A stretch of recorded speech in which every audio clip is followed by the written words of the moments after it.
Good afternoon, folks. Can you hear me?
Brian or Jeff, can you folks hear me?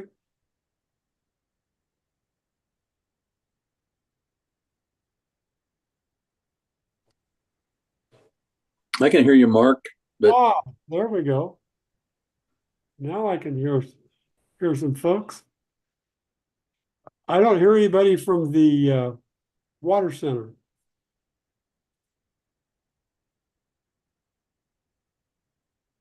Mark, this is Dale. I hear you guys, but Okay, nobody Dale, else. welcome aboard. Yes. Can you guys hear us now? Ah, yes, ma'am. I think so. Okay. Gotcha. Is that Kayla We can or? hear Yeah. we are ready to go, Mark. Okay, fine. Thank you. Thank you all for joining us this afternoon.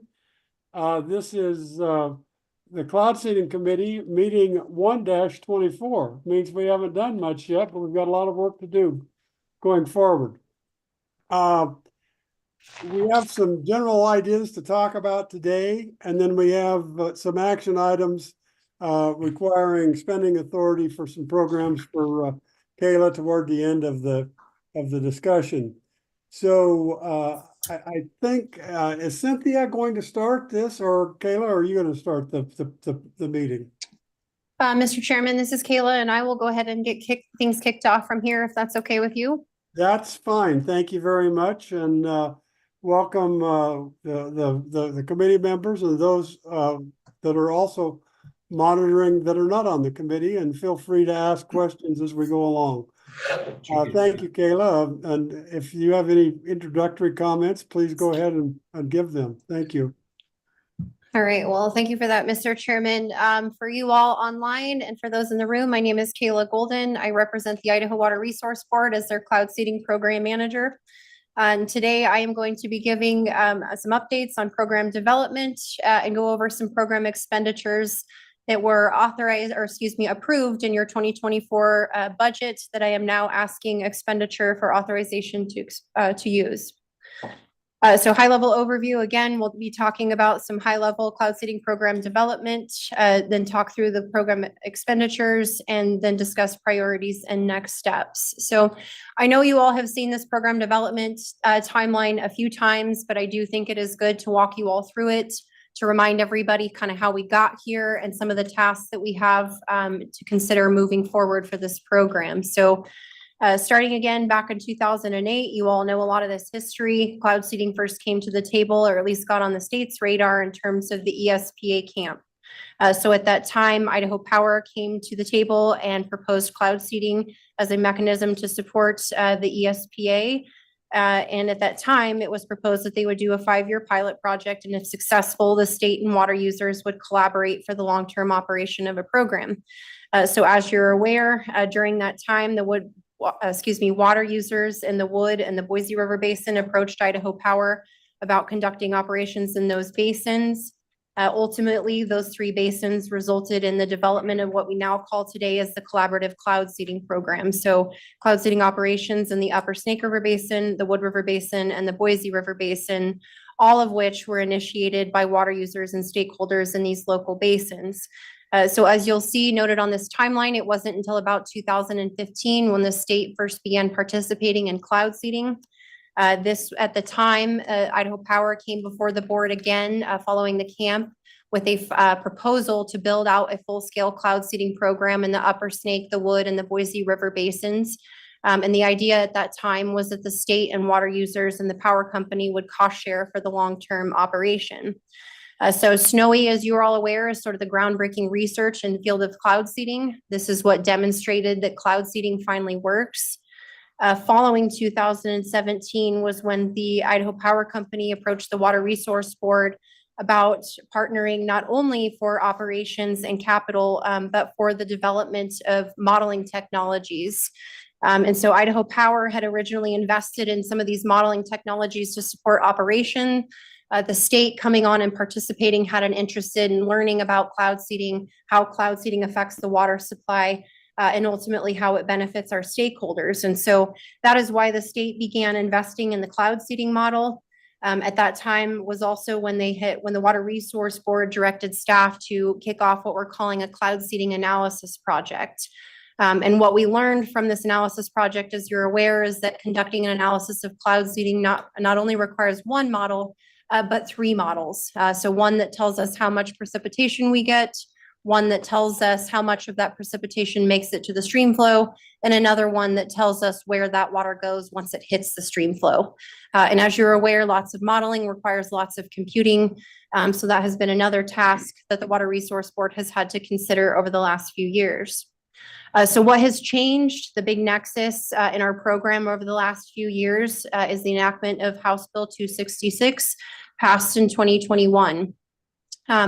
As you are aware, this legislation had 3 primary objectives, one of which was to continue an analysis of cloud seeding projects. The second was to complete an assessment of opportunities for cloud seeding in other basins. And the third was to authorize cloud seeding programs in the state of Idaho. This legislation also provided the board authority to sponsor or develop cloud seeding programs. So again, this is a mechanism for the board to provide funding. However, it does not obligate the board to provide funding for cloud seeding. And this legislation also establishes that water supply that results from cloud seeding shall be distributed in accordance with the prior appropriation doctrine. So in other words, increased supply is the same as natural supply, and it shall be administered the same. So in response to this legislation, as you all are aware, you all have taken a number of different steps to be responsive to this direction. We have successfully completed the statewide potential for cloud seeding. We've kicked off feasibility and design studies in other basins where we have water supply needs, and we have started looking at research and development efforts to support this program long-term. So long-term, some of the high-level things that this board and this committee is going to need to consider is, 1, what is the role of the state? In developing a program structure, that is something that we are going to need to resolve. So what is the role of the state and what is the role of the stakeholders? And that question is relevant both for administrative oversight. So what does oversight and management of cloud seeding mean? And for program funding. So really, whose responsibility is it to fund and manage the program in the long term? We will have to secure long-term collaborative agreements, both for operations and program funding.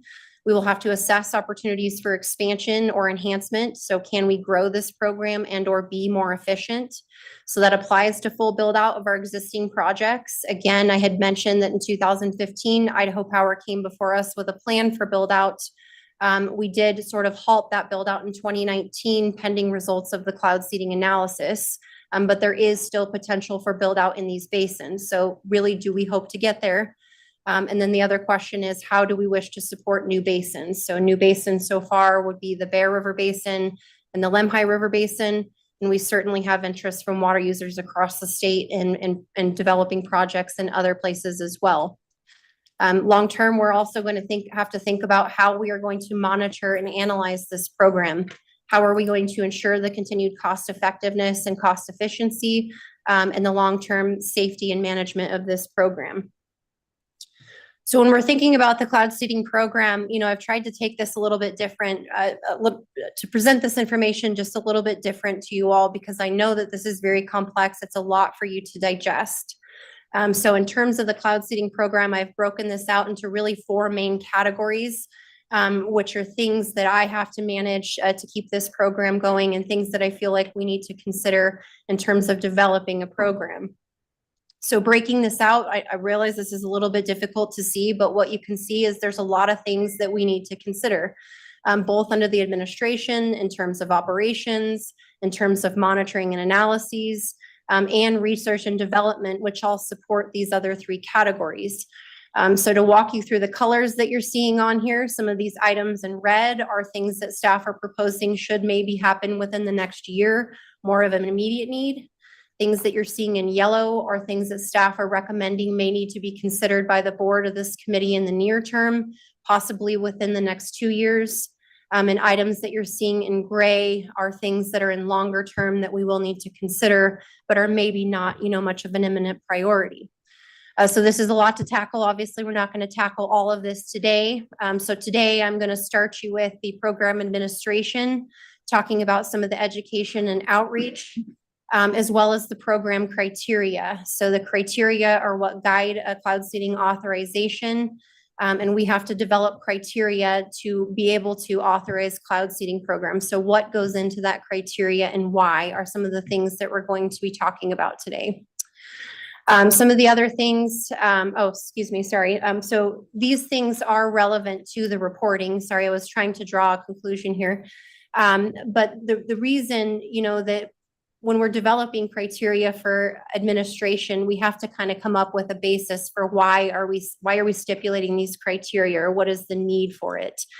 And so these are things that we're thinking about when we're developing reporting for ongoing monitoring. And some of the main questions that we use to guide the criteria for the development are what information is necessary to conduct evaluations. So if we want to look back, say how much water we produced, how much silver iodide we put out there, what information are we going to have to collect to be able to conduct those types of assessments and effectively manage this program. So those are the things that I'm going to go over with you today.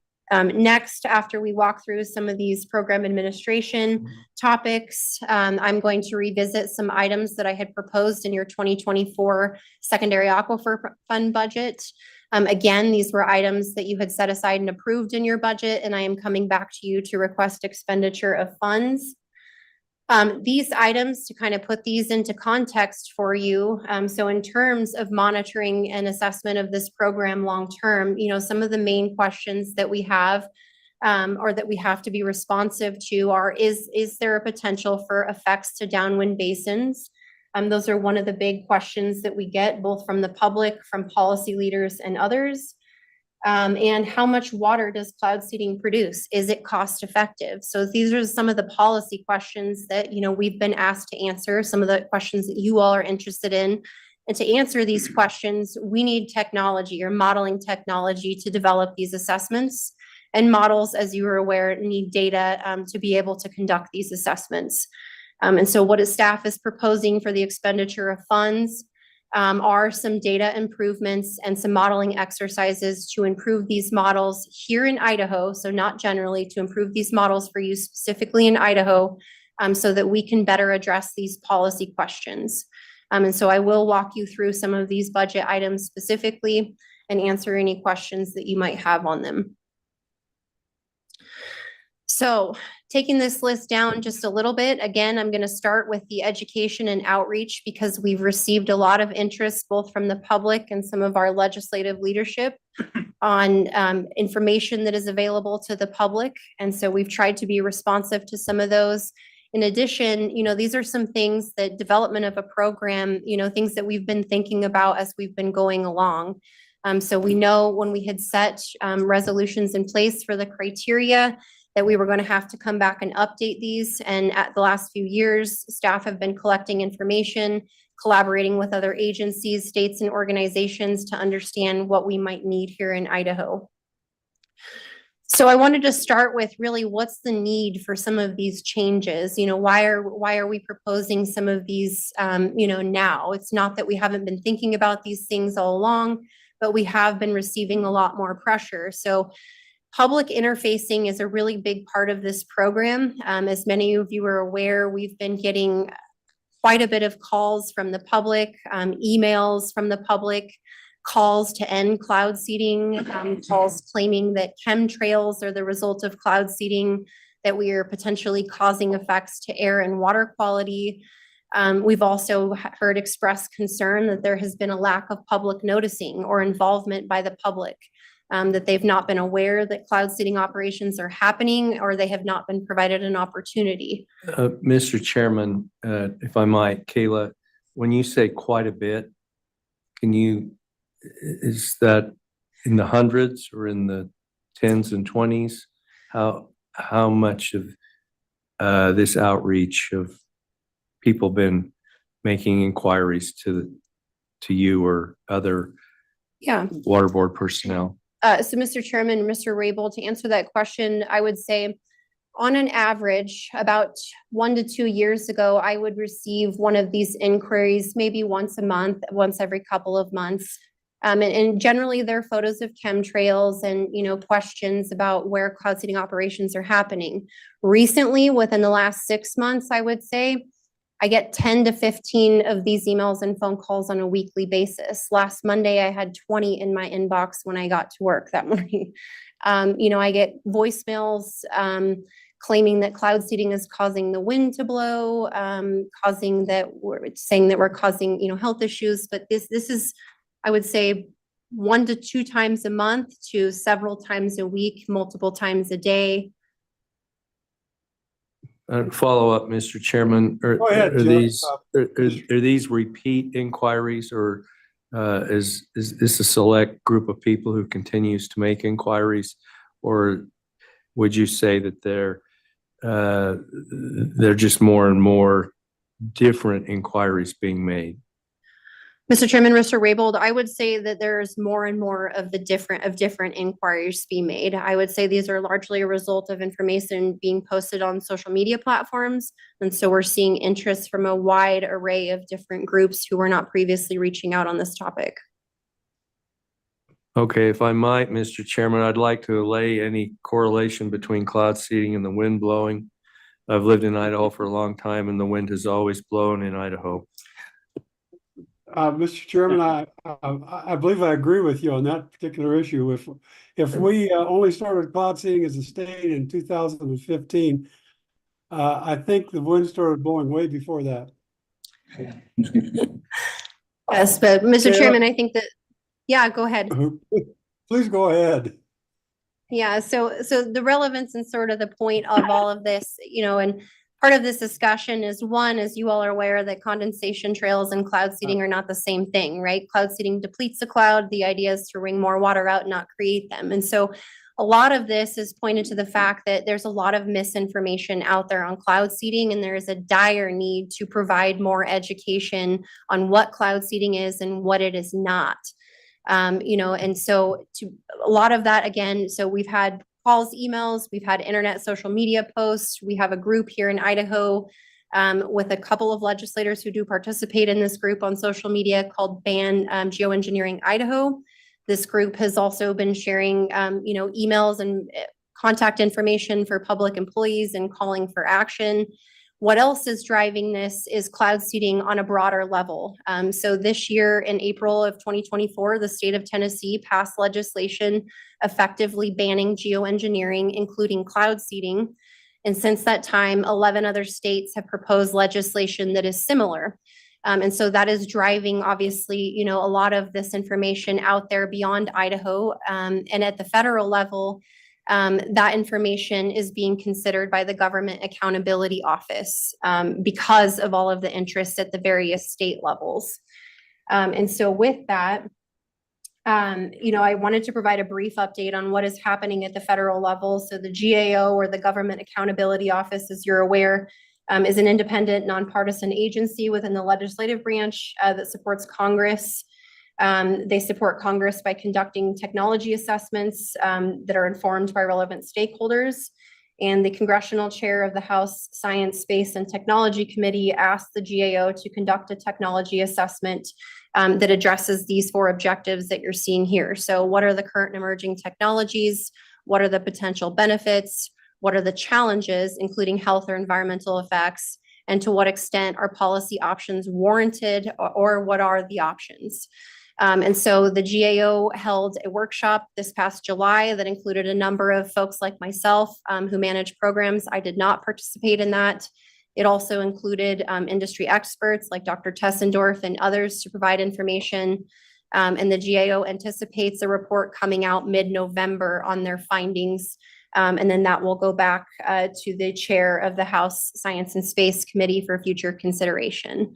And so all of these things combined, cloud seeding growing in our state, cloud seeding growing in other states on the social media platforms, and then federal interest in cloud seeding as of recently, are things that we think are promoting a lot of this interest from the public and our legislators here in Idaho, and these calls for action. So the other thing that I wanted you all to be aware of is some collaborative research that we are participating in with the North American Weather Modification Council.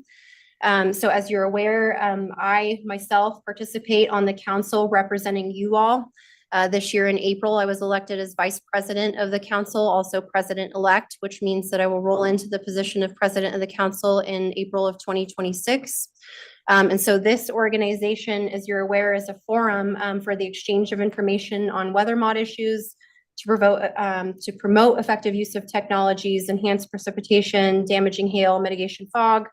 And it is a collaboration of other state and local public entities. So this is a group that is made up of public bodies generally, with a mission to support one another in developing and administering cloud seeding programs. And so all of us in all the states and public agencies are all feeling similar pressure with regard to, is cloud seeding safe? Is silver iodide safe? Are there impacts from using silver iodide? And as a result, we have all come together and collaborated on funding to develop a research literature review paper. And so the North American Weather Modification Council is going to match funds with its members, which includes us, the state of Idaho, through the Idaho Water Resource Board. The council will contract for a published review, a peer-reviewed paper on silver iodide. This paper will be conducted by Heritage Environmental and the Wisconsin State Laboratory on Hygiene for a total cost of about $49,000, less than $5,000 of which will be supported by the Idaho Water Resource Board. So again, the state of Idaho, state of Utah, other partnering organizations will also be contributing to this research. I'm not going to go over the scope of work, but largely it will look at and address a lot of the questions that we are hearing in these various states. And so the benefit of this research paper is that we as a state and other states who participate in cloud seeding can take these findings and utilize those findings to help guide how we will administer programs or monitor them in the future. Yes, Joanne? Mr. Chair, I have a question for Kayla. When do you anticipate that paper will be published? Mr. Chair, Ms. Cole-Hansen, so 9 months from the date of the contract execution, and we are hoping to have that contract executed middle of October. So doing some math here, I would say June, July timeframe is when we anticipate the final report.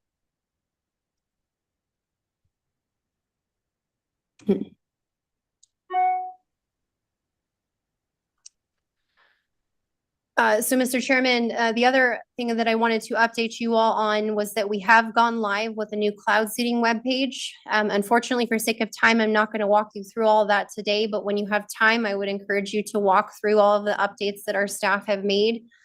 I will not take credit for this, I'll be honest. Caitlin of staff put this together, and she did a really great job. She basically took a vision and put together a copious amount of information for the public. So we now have information on our current projects here in Idaho, the project status. So are we operational? Are we not?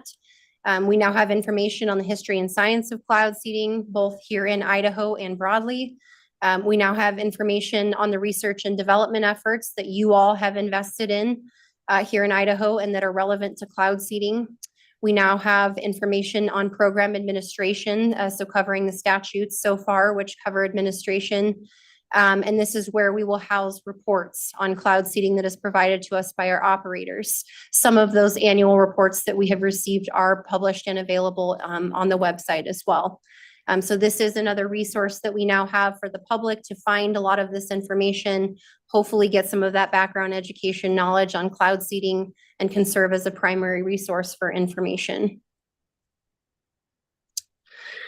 Under program administration, this is another topic that I wanted to bring before you all for consideration. This is something, that we've heard a lot from the public, is that they feel like there has not been opportunities provided to them to be noticed that cloud seeding operations are occurring, or to provide feedback or weigh in on cloud seeding operations. And so, thinking through a public notice process is obviously going to, take some time to develop standards and procedures.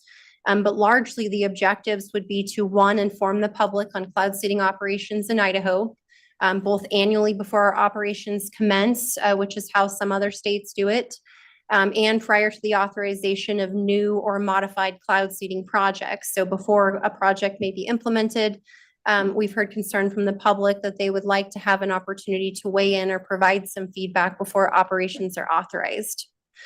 Some considerations with this, again, this is going to be a fairly lengthy process to develop a process for a public noticing that would require the development of standards and procedures and legal review.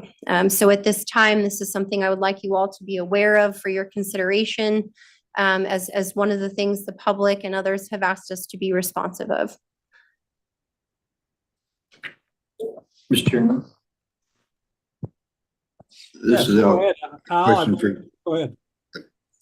so Kayla, are we talking about preparing rules under the Administrative Procedures Act, or what exactly do you mean by establishing guidelines and regulations and so on?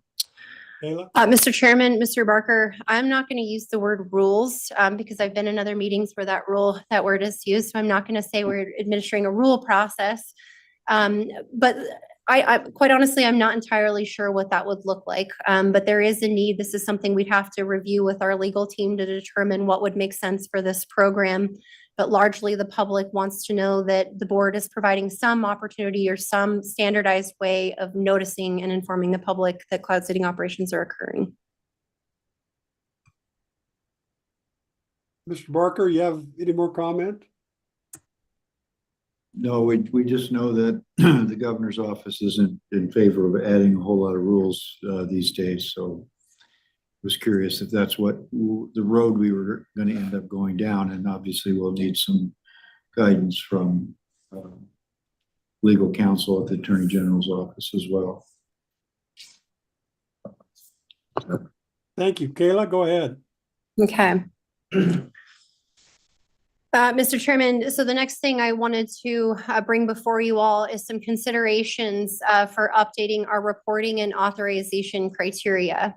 So as you all are aware, the board is the entity charged with oversight and management of cloud seeding.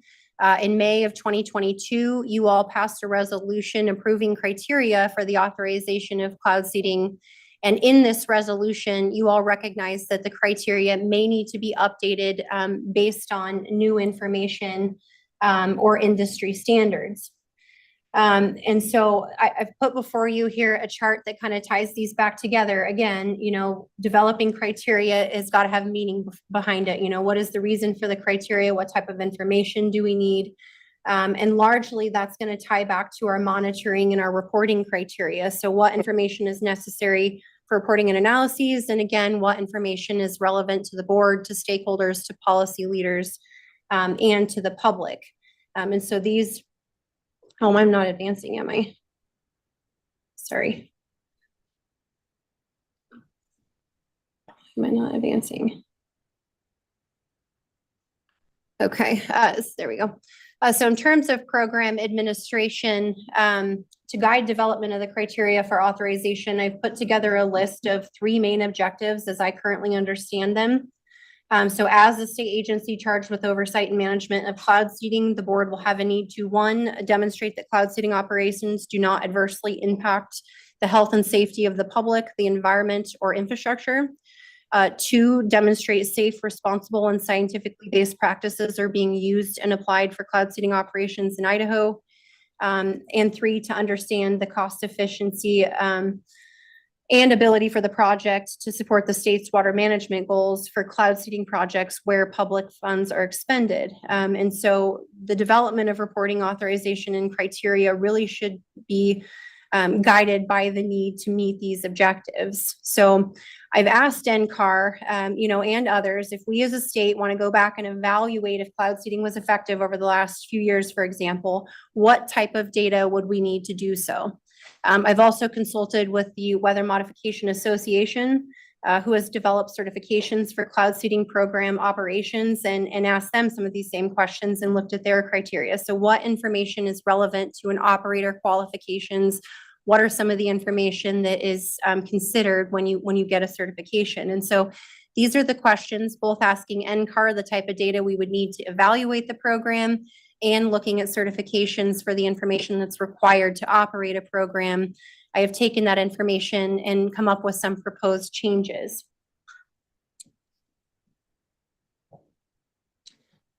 So, Mr. Chairman, I do want to start out by saying that a lot of these, proposed changes, I do want to acknowledge, that our existing operators and program sponsors have been really great to date with giving us necessary information as needed and following the terms of the criteria. But again, a lot of these proposed changes are things that we feel may improve our ability to assess programs in the future and may improve our criteria for requirements of our operators. I do not feel that any of these proposed changes will in any way impact our current program operators. A lot of these changes are just putting into formality or documenting, some of this information that we would like to see. So one of the first changes, and I'm not going to walk through all of these, are, a new section on operator requirements. The objective of this is to refine our standards for responsible management and safe practices, specifically where it comes to cold season cloud seeding, because there is more safety concerns generally, some of us would argue. So I won't walk through all of these, but some of these proposed things to consider are how we may update the operator requirements. The second update would be a update to the request for authorization. This is really just a formality and technical language to say that anyone who operates under state funding is subject to the same criteria as those who don't operate state funding. So the next update that I have is to the terms for reporting. And so again, the objective of updating our reporting standards is to ensure that we're collecting adequate data so that we can go back and we can monitor and analyze the programs. And so I've made some proposed changes. I'll let you read through the changes in your materials for some changes we would like to see in the information that we collect from our operators in terms of reporting. So another update that we would like to change or that I'm proposing to change or consider for change is to implement monthly reporting requirements. So historically, or our current criteria only require the submission of annual reports. For us to really be able to evaluate cloud seeding, to conduct analyses, to do ongoing monitoring, there is more data that is going to be required for us to adequately be able to go back and monitor and analyze these programs. And so really what we're doing is formalizing the information that we would like to see from our operators so that we have a standard of information that we collect so that we have the ability to go back and do these assessments. Mr. Chairman, can I ask a question on that slide? Mr. Barker, go ahead, please. So Kayla, are these new monthly reporting requirements, are they new requirements, or are they simply taking the reporting that you've done and asking that it be supplied monthly? Kayla? Mr. Chairman, Mr. Barker, the answer is both. So it is a lot of the same information that we already have in there. But we are asking for a little bit more information than we previously had on them, and also asking for that information monthly versus annually. So an example of that, for context, is currently our program operators do, some of them give us monthly operations, reporting on monthly operations. They're not required to. However, in those monthly operations, we only get a cumulative total for the number of hours that they seeded. They don't tell us exactly when they seeded. So for example, on the 15th from 4 to 6 p.m., we ran cloud seeding for 2 hours. We don't get that level of information, and that's the type of information that we would need to go back and conduct an analysis. So there is a little bit more detail that we're asking in these proposed reporting. And we are also asking for it monthly so that we can monitor some of this information monthly as opposed to at the end of the season. Mr. Barker, do you have an additional question? No, thank you, Mr. Chairman. Mr. Chairman, this is Jeff, if I might. Go ahead, Jeff.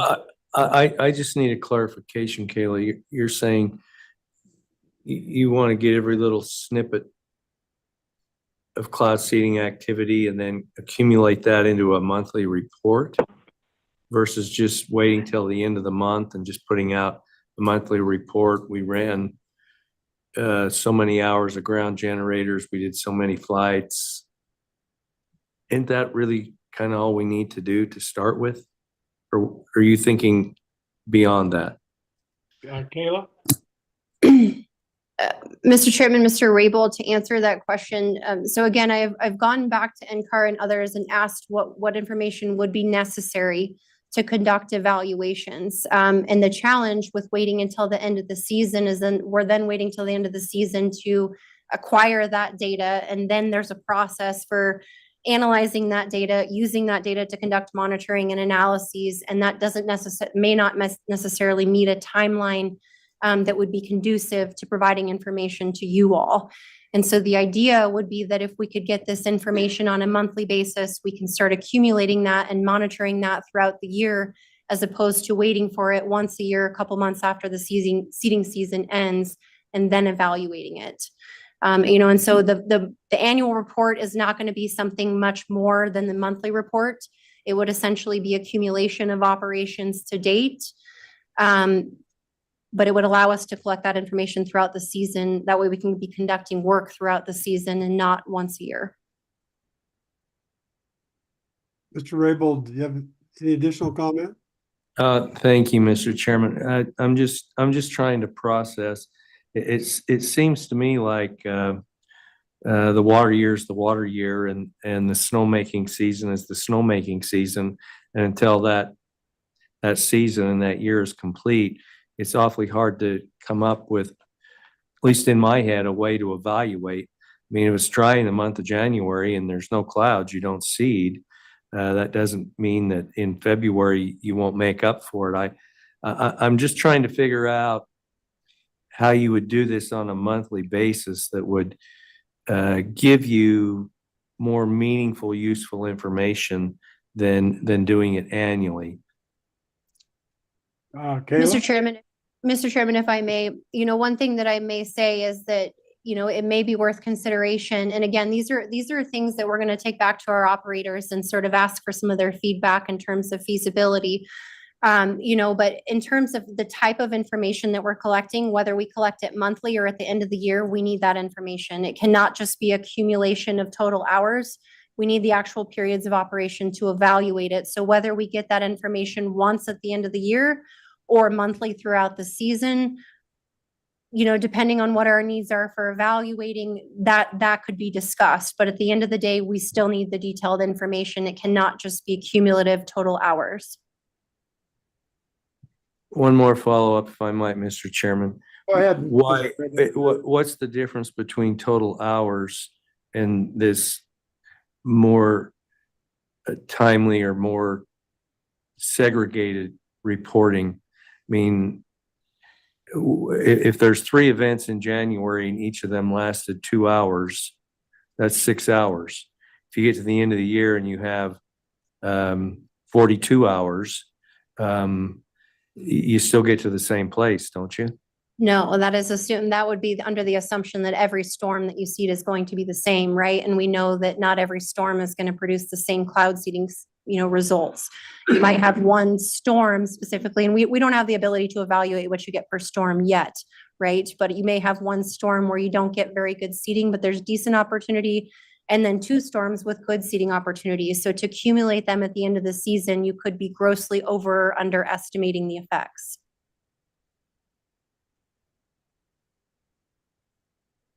Mr. Raybould? I'm going to think about that, Mr. Chairman. You can move on. Continue, Kayla.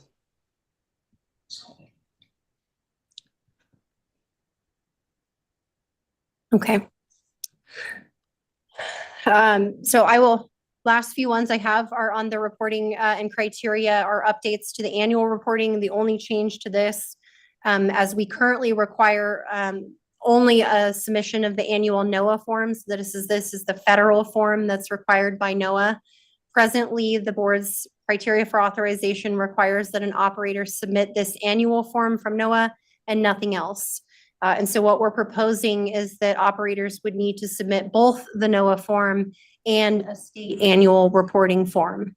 And again, what that looks like, we'd have to develop that, and what type of information we'd have to negotiate and develop. But what we're proposing is that we get a state version of an annual report and the federal version of the annual report. And the last thing that I would like to propose to update on here is the implementation of communication standards. So we don't currently have any criteria in our criteria for authorization on communication. And really, I'm just proposing this to increase the availability of information on cloud seeding and demonstrate that we are communicating with our operators and being responsible in this manner. So again, I'm not going to go over these, but these are things that we will have to consider. So next steps, what does this all mean, and what do we do with this information? Again, these are things. Could I ask Kayla a couple of questions about that last part? Mr. Barker, So- go ahead. Yeah, so for example, when we do a stream channel alteration permit and a joint 404 permit, we have one form that we use for that applies to both the federal and the state. So why is that not sufficient for this annual report? Mr. Chairman, Mr. Doing the same thing, is that is using the federal form as, or is it federal form just deficient?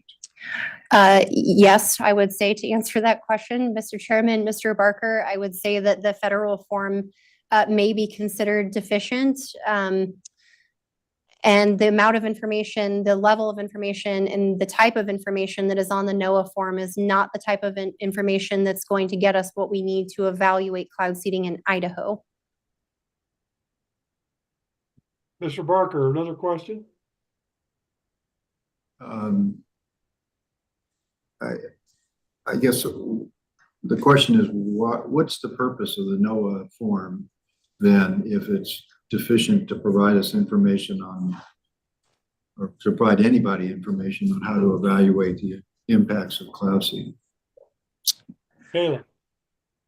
Mr. Chairman, Mr. Barker, the only thing I have to say to that is that NOAA participated with the GAO in the recent workshop, and I think acknowledged that significant improvements need to be made to their reporting. I think there's a certain lack of understanding with where many of those reports are even located, and how they've been collecting those reports over the last few years. So that is something that the federal government is actively reviewing at this point also. A bunch of papers. It's back there somewhere, maybe on the table. At the table. Thank you, Mr. Chairman. Al, did you get squared away? Okay, or you have additional comment? Nothing additional. Thank you, Mr. Chairman. Thank you. Was there anyone else with a comment or question? Thank you. Chairman? Pardon me. Go ahead. Mute. Turn your mic Mute. on, Brad. Mr. Chairman, this is Brian O. I'm not on the committee, but just had a comment. Go ahead, Brian. So Caleb, it seems to me like, if we put all this together and then go to the operator and make a bunch of changes, wouldn't it be more efficient to go to the operator as we're doing this and say, you know, can this be done? Does this gain anything? It seems like we're putting the cart ahead of the horse, I guess, and we're making a bunch of rules or whatever we want to call them, but we haven't talked to the operator yet to see if they're feasible rules or not. Mr. Chairman, Mr. Olmstead, so I have actually had a number of different conversations with some of our operators and their staff to discuss, you know, is this information that you already collect? How difficult would it be to, you know, provide this information? What are some of the concerns? So as some of those cursory conversations have happened, but the idea would be that we come to them with something to chew on. You know, why are we proposing these changes? What does the state's need for this information? Why are we asking for this information? Tell them what it is that we think we need to be able to responsibly manage this program, and then ask them how feasible it is to provide that information. And so that's essentially what I'm proposing. Some of that initial discussion has happened, and that is part of the conversations with NCAR, with the WMA, with others, and discussing what information do we as a state need. And so what I am proposing for next steps is to take this document that I've put together with all of these changes, give it back to the operators, say, okay, here's the comprehensive list of everything we're proposing based on everybody we've talked to. What are your concerns or considerations? So, you know, these changes that are these questions that I've noted on the slide, are these changes feasible for you? Do you even collect this data? Do you have the ability to provide this information? What limitations or challenges are there going to be in us asking these of you? And then we would need to take, you know, those considerations and our draft proposal to our legal team. And say, you know, this is what we've proposed. We've talked to our operators and our sponsors. Is this feasible, you know, from a legal perspective? And then the next step for that would be to consider a resolution to adopt the amended criteria, which would require you to update everybody's authorizations if you change the criteria. And so those are sort of a sequencing of next steps. But again, right now, this is just a proposal for you all to chew on, to digest. And I would take these proposed changes back to our operators for feedback and then legal. Thank you. Mhm. All right, Mr. Chairman, if there is no other questions for you on this one, that's all I have for program administration, and I will move on to the expenditure items. Please go ahead. To the expenditure. Okay. So for program expenditures, again, you know, I realize this photo is just a little bit busy for you, but it's hopefully to try and tie it back to why am I asking you for this money? So again, you all set a budget for this program in your secondary fund aquifer budget for the fiscal year 2025. And the things that I am asking you for your authorization or for your recommendation to the board for authorization are for authorization to expend funds for some of these items that have already been approved. And so I will walk you through which of those categories each of these come out of, and cumulatively how much I'm asking you for at this time. So again, I mentioned, you know, for monitoring and analysis, we have some of these policy questions. Is there a potential for downwind effects? How much water is produced from cloud seeding? Is cloud seeding cost effective? And ultimately, we need models to be able to answer these questions. Models need computers to be able to run. And so some of the things that I'm going to be proposing for you all today, one more slide ahead, are going to be some updates to the model, specifically for the modeling capabilities here in Idaho. So not broad model updates, but updates to the model so that we can answer these questions more effectively here in Idaho. And so some of these are technical projects that I am proposing, but ultimately they will help us refine this model so that we can adequately answer these questions from a policy level. So here's a quick snapshot of the secondary fund budget for cloud seeding. Again, this was what you all approved in the fiscal 2025 budget. So I'm going to walk you through some of the expenditures that I am requesting today. The first line item is going to come out of here, out of research and development for investigations. You all set aside about $600,000 for this effort. So in your materials, the first memo that I have for you is on some modeling development efforts. So what NCAR is proposing to do, fortunately, we've already expended funds on some of these modeling efforts, and we've received data for that. And so what NCAR is proposing to do is to take data for projects that we have already undertaken and utilize that data to evaluate basically some of the characteristics of cloud seeding that will then allow them to help us evaluate, does cloud seeding, or is there a potential for cloud seeding to cause impacts to downwind basins? And so I'll be honest, I can't very well articulate some of these modeling improvements, but largely they are necessary for us to be able to adequately evaluate these policy questions. So the total amount for this budget item that I'm requesting from you, as noted in the memorandum on cloud seeding model development, total cost is $290,000 for a project that will take approximately 12 months from contract execution. And again, this one comes out of the research and development category for investigations on analyses and assessments. So this would be a $600,000 total that you set aside. And at this time, I'm asking for authorization of $290,000 of that amount. So really quick, this is the first item. I'll stop right there. Is there any questions on this budget item? Any questions for Kayla on this budget item? Hearing none, Kayla, please continue. Okay. All right, so going back to your fiscal year 2025 budget, the second item that I'm going to propose from you for expenditure comes from this research and development category under technology for weather instrumentation and modeling. I asked you all to set aside about $1 million for this effort for this year. So outlined in your memorandum on authorizing funding for model outputs, I am asking for about $910,000 for this effort. And so this effort is really to develop a comprehensive data set that will allow us to evaluate cloud seeding on a number of different levels. So many of you may have heard from Recharge or other presentations that the USGS recently invested multi-millions of dollars into the development of what we call the CONUS 404 data set. And what that is a very high resolution model data set of the entire Western US. And so it has all different types of data sets on precipitation, ET, a number of different, things that we use to plug into a model and evaluate, right? Models need data to be able to evaluate. And we needed more granular or refined data. And so USGS spent several $1 million developing this data set that can now be used broadly. The problem here in Idaho is that data set is at 4 kilometers. And here in Idaho, as you're aware, we have very complex mountainous terrain.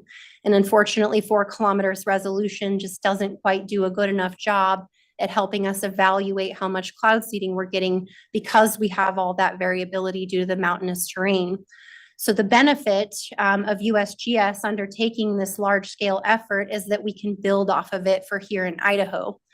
So we can take that 4 kilometer data set that they have developed over the US, which includes Idaho, and we can pare it down even smaller to a more refined 1 to 2 kilometer grid resolution.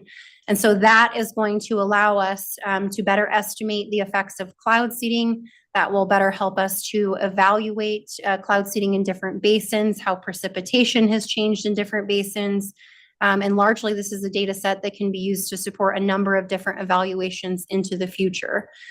So again, this is $910,000 to develop a large-scale refined data set of Idaho, not of the entire Western United States.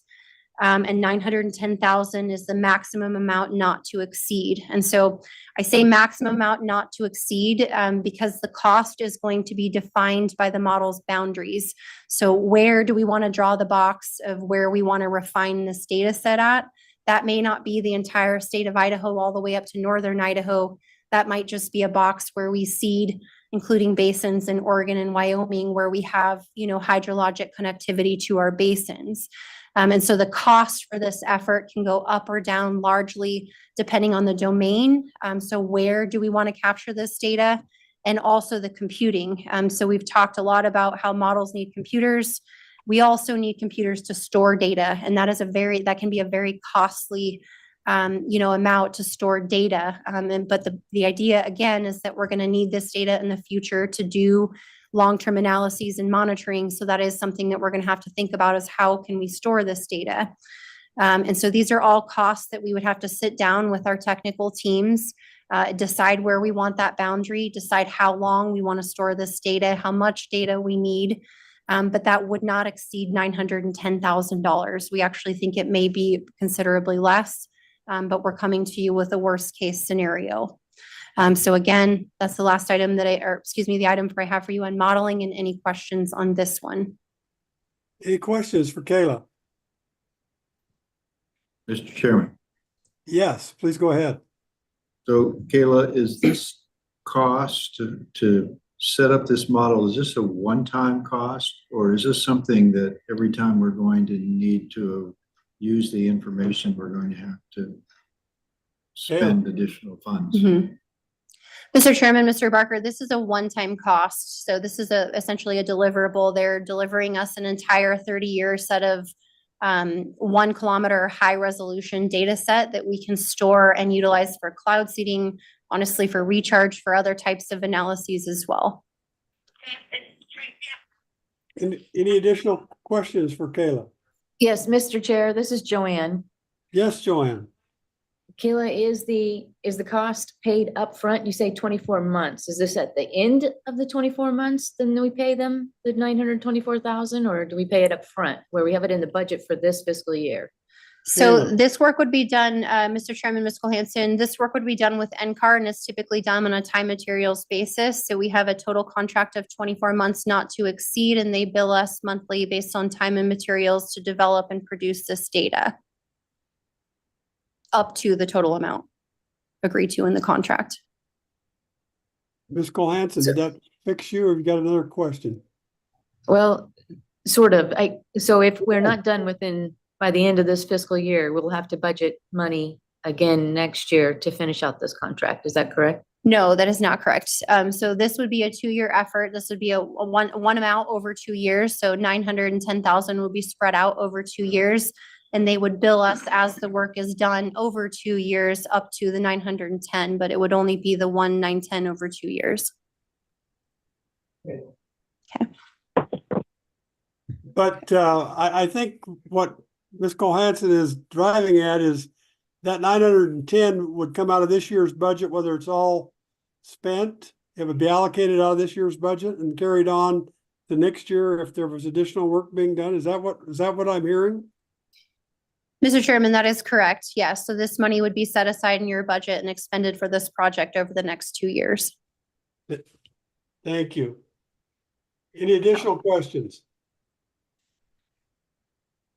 Go ahead, Kayla. Okay.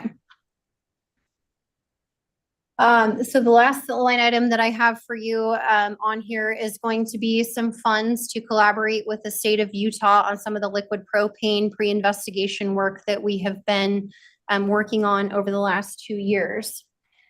So in this, in your materials, I have a memo for you that, the action is improperly titled, but it's on liquid propane investigation. And so liquid propane, as you are aware, is a seeding agent that has been demonstrated to produce ice in a lab setting, but it's never had a large scale field investigation like Snowy. So liquid propane can nucleate ice or conduct cloud seeding at warmer temperatures. It also doesn't require orographic winds from a mountain, which means that we can utilize it in different locations, and it's also cheaper to operate. So for a number of reasons, liquid propane may be a seeding mechanism that will be useful for this program as we move into the future, particularly as we're seeing, warming climatological trends, regardless of what those may come from. Liquid propane may provide a mechanism to, further support or enhance this program.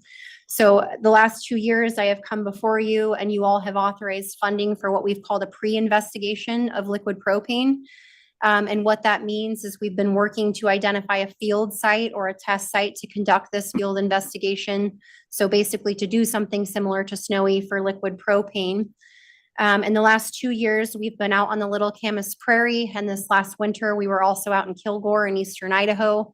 And what we did is deploy weather instrumentation to collect data that will help us assess whether or not this is a location to conduct a full-scale, cloud seed, research investigation on liquid propane as a cloud seeding agent. And so, as you all are aware, liquid propane is not something that just the state of Idaho is interested in. There is actually a project in southern Idaho that operates liquid propane.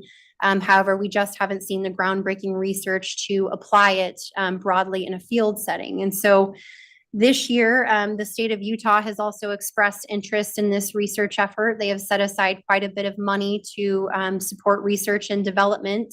And they are also interested in better understanding liquid propane. And so we this year have allowed Utah to sort of take a little bit more lead in this project. They have set aside approximately $240,000 to fund a principal investigator. So somebody who would lead and coordinate this research. That person would come from NCAR. So NCAR would hire a staff person to conduct and lead the liquid propane research. That would be funded by the state of Utah. Utah is also going to kick in some money for weather instrumentation to support this effort. And this year, I'm proposing to collaborate on this effort by supporting some additional weather instrumentation, which would be contracted through Cryo Toolbox, which is owned by Dr. H.P. Marshall of BSU. And so the benefit of that is that Dr. Marshall is also going to utilize this as an opportunity for his students. So students will be coming out and conducting drone surveys, research, which will support the liquid propane effort. There's obviously no cost to that, but there is a benefit to the students in the field who are learning about this, and it does apply to our research. So just something else to be aware of. So for this item, again, I am proposing, this will probably be my last proposal to you all on liquid propane for this effort. $170,000 to support weather instrumentation for the research efforts. And again, the state of Utah has set aside funding to fund a principal investigator and some weather instrumentation to support this as well. So I will stand for any questions on this budget item. Have any questions for Kayla on the liquid propane proposal? Mr. Chairman, Al Go ahead, Al. Barker. Kayla, is there an estimated time of arrival for the report that we're supposed to see out of this? Kayla. Mr. Chairman, Mr. Barker, so we do have copies of the preliminary investigative report of the first two seasons. And so again, this would be the pre-investigation to determine the field site, which I think we can fairly confidently say will be here in Idaho, and Utah is aware of that. And then the final investigation, when the full-scale study report is something, yes, we would obtain a copy of at the conclusion of the investigation.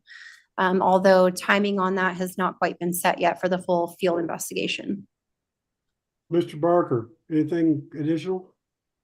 Yes, Mr. Chairman, thank you. So we just looked at spending $900,000 to get real precise information for the rest of our modeling, but we don't need that kind of information for the liquid propane study. Is that right? Mr. Chairman, Mr. Barker, that information will be relevant for assessing liquid propane as well. Yes. So, but we won't have that information in time to use this with the report that we're going to get on the liquid propane study because we're 2 years out on that other study. How do I answer this one? Mr. Chairman, Mr. Barker, that information may not be relevant to liquid propane right at this moment or in terms of the liquid propane research, but it will be relevant for assessing the application or operation of liquid propane here in Idaho or the feasibility of it. Right now, the point of the liquid propane research is just to understand fundamentally how does it work. Are there additional comments or questions for Kayla on the liquid propane?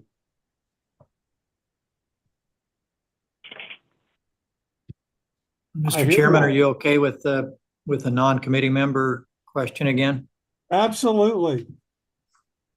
So Kayla, a couple questions. So the liquid propane generators, will those be built by Idaho Power then?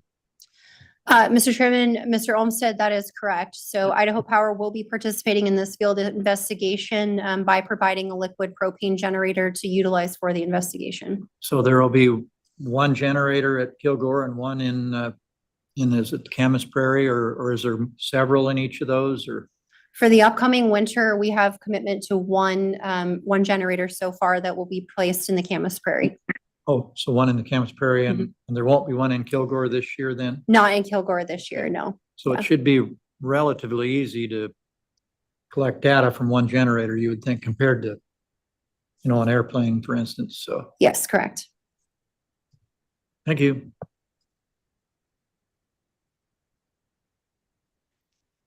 Additional questions or comments? I hear Mr. no- Chairman, Ben McMahon. Pardon me, go ahead. Kayla, in your recent spate of communication, is there any consistent items that come up that the public's interested in? I would say the top three concerns that I hear from them are to be assured that we are not causing health impacts, so health and environmental impacts, to provide some level of public engagement or noticing. Those are the two top concerns, I would say. And largely the inquiries that I get are connected to condensation trails or chemtrails. So I would say that really just drives home the need for education above all else. Are the questions, health concern questions directly related to silver iodide? Or would propane be included in that also? Mr. Chairman, Mr. McMahon, so far they are directly related to silver iodide because liquid propane isn't broadly used yet. But I think my assumption would be that if folks start using liquid propane, we may start seeing some of those questions, and we as a state may want to be diligent in reviewing those questions as we are investigating liquid propane moving forward as well.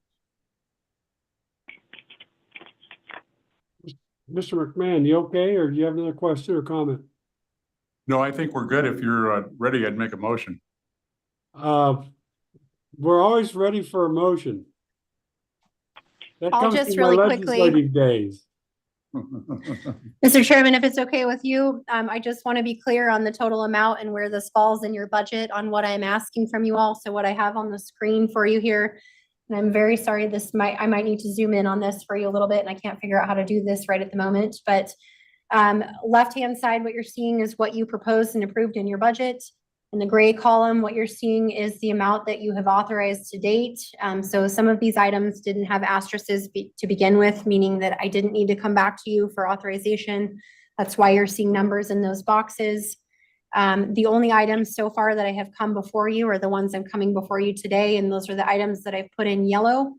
So the total amount that you would have authorized to date, should you recommend to authorize these to the full board, would be just under $4 million of the total $5.4 million that you've set aside for this year.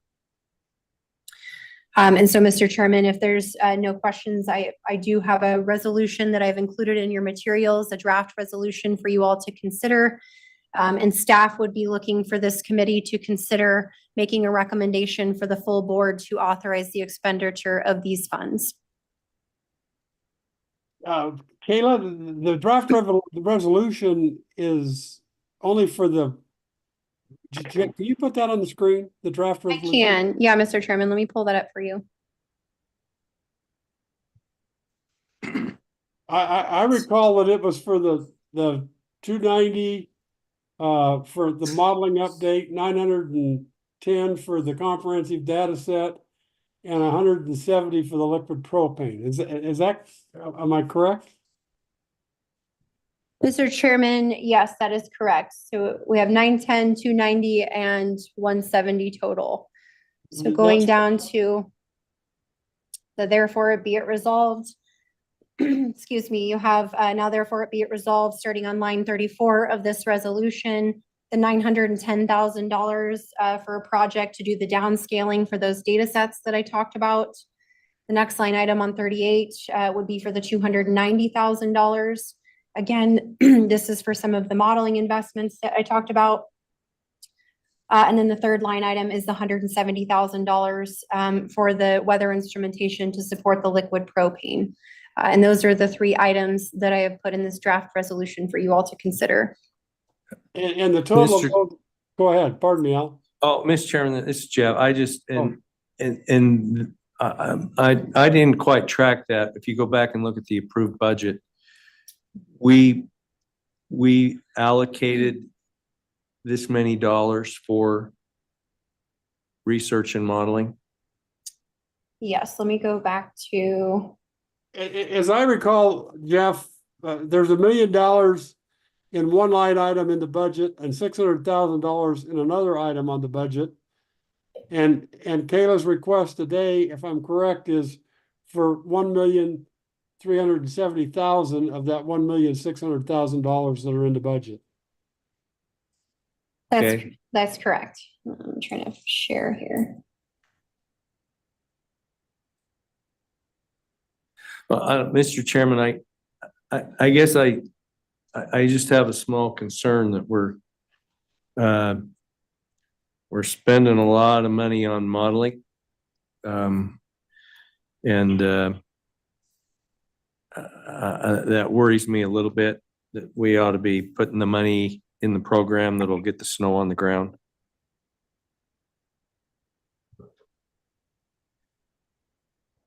Mr. Chairman, this is Joanne, Ms. Cole-Hansen. and I'm not on your committee either, but I do have a question. There was a concern about having to upgrade the supercomputer. And I thought that maybe that was the reason that we had the $1 million in there for the technology. So Mr. Chairman, Ms. Cole-Hansen, that amount is actually covered under the capital section. If you look under capital, so I've set aside about $1.1 million for computing and modeling. And that is something that we are still working with Idaho Power staff and some potential other partners like BSU to figure out how we might collaborate on a supercomputer moving forward. So we do still have that money set aside under capital. That's a separate category, and it's something we're still working with Idaho Power to understand. Thank you. Mr. Chairman, if I may also add, again, just to reiterate that a lot of these modeling improvements are things that are going to have to be necessary to conduct these policy level assessments. So to answer these policy questions, to say how much we're getting from cloud seeding, are we impacting downwind basins? We really just don't have the tools and technology to be able to answer those questions right now. And so I'm all for you. I'd love to dump it into expanding this program. But at the end of the day, we just don't quite have the resources right now to address the policy level questions that we maybe need to consider. Any additional comments or thoughts on this expenditure today? Mr. Raybould, do you have anything additional? Well, I thought there was quite a bit of research out there on impacts to downwind basins.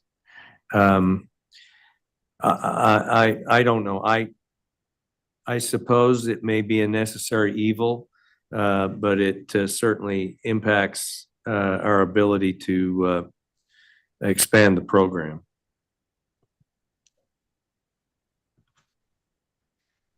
Mr. Chairman, I would also like to offer, earlier in my presentation, I had talked about this collaborative effort with the North American Weather Modification Council, how other states are coming together to partner on research. Right now it's it's the silver iodide investigation paper. But as a council, we are considering how we might implement this same type of strategy essentially for collaborating on research that's applicable to everybody. Unfortunately, here in the state of Idaho, we've sort of led the way with a lot of the groundbreaking science, and our timeline for understanding our programs and analyzing them may not meet the same timelines as others who may have interest in cost sharing or participating. But as staff, I am actively working with the council and other states to figure out, what areas we can collaborate on moving forward so that the state of Idaho doesn't continue to carry, some of these costs.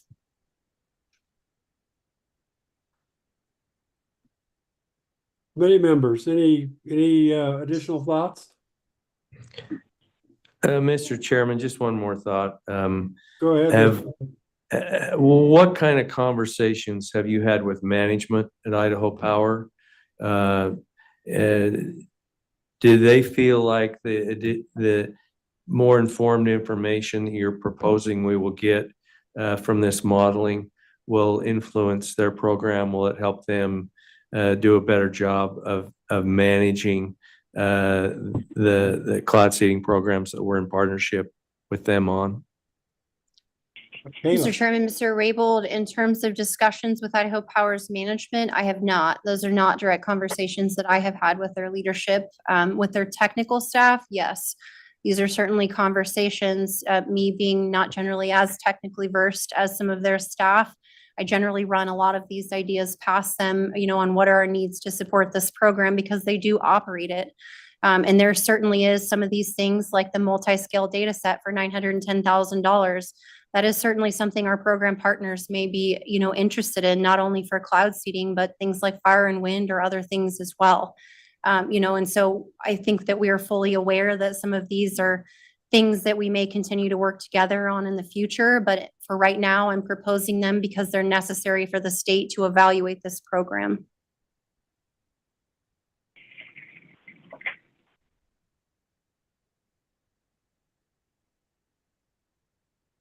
Any other comment? Yeah, Mr. Chairman, just as a follow-up to Chairman Raybould's thoughts I'm struggling a little bit with what do we need specific to Idaho versus what is there out there in cloud seeding in general that we can apply and use the general information in order to evaluate the cloud seeding program, or do we have to have Idaho specific data for everything? And if that's the case, how does it do us any good to collaborate? Mr. Chairman, Mr. Barker, so for the model to be able to conduct an assessment, we have to train the model to basically replicate these processes. And that is where everybody is interested in having the same technology, right? We want a model that can I can't even speak today, replicate cloud seeding. However, not everybody is going to be interested in a model that evaluates cloud seeding in Idaho. So in Idaho, we want to know how much water we produced in Idaho. How did we impact Idaho basins with cloud seeding? And so there's certainly work in setting up the model to train the model to basically replicate cloud seeding and then evaluate it. That is work that we can collaborate with others and cost share on. Developing a multi-year, 30-year data set, that's specific to Idaho. Those are data sets that can be used well broadly beyond cloud seeding as well. A number of different entities would have interest in such a data set for conducting analyses and evaluation. But again, the problem with cloud seeding is, between us and our program partners, we've sort of led the way on cloud seeding. A lot of this research hasn't happened. These models and technologies haven't been trained to conduct these assessments. We and Idaho Power collectively has sort of led that way. And so if we want to conduct these assessments, if we want to answer these policy questions, we still need to be able to continue training these models to replicate cloud seeding so that we can evaluate cloud seeding in Idaho specifically. Am I correct in that we need to make a recommendation to the full board on these expenditures for next Friday's general business session? Is that correct? Yes.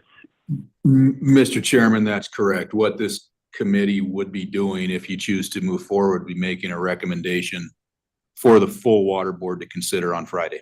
Correct. Thank you. I thought so. So the point I'm trying to make, or was driving at, is we need a decision today on these particular items. If you want to move forward on Friday, Mr. Chairman, you would want to make this decision today. But I do think some of these items you could probably ask for more information. So it's not I don't know. imperative that we make this recommendation to the board on Friday.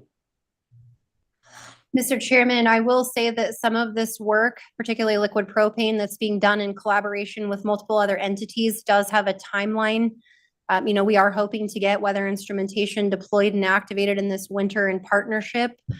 Some of these modeling technologies,